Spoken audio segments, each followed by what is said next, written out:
Sega.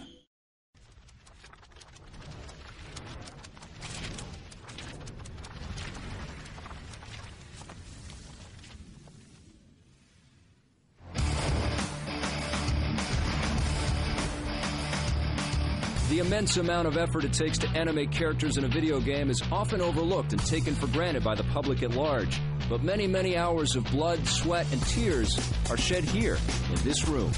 It is the animators that breathe life into these virtual characters, and one look at the Incredible Hulk in action proves just how talented the animators at Edge of Reality truly are.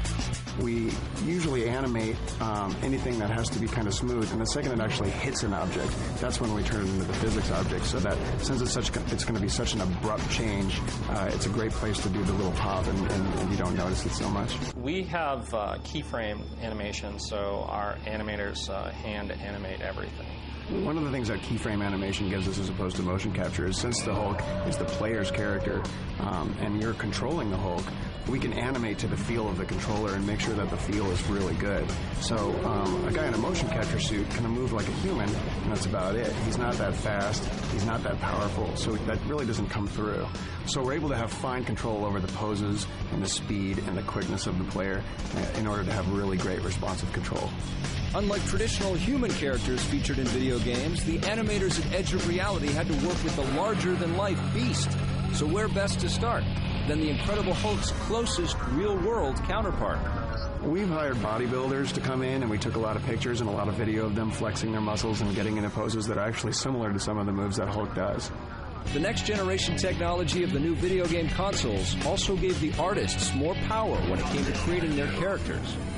One of the biggest benefits that we get in the next-gen technology is normal mapping, and that gives us the ability to show the muscles.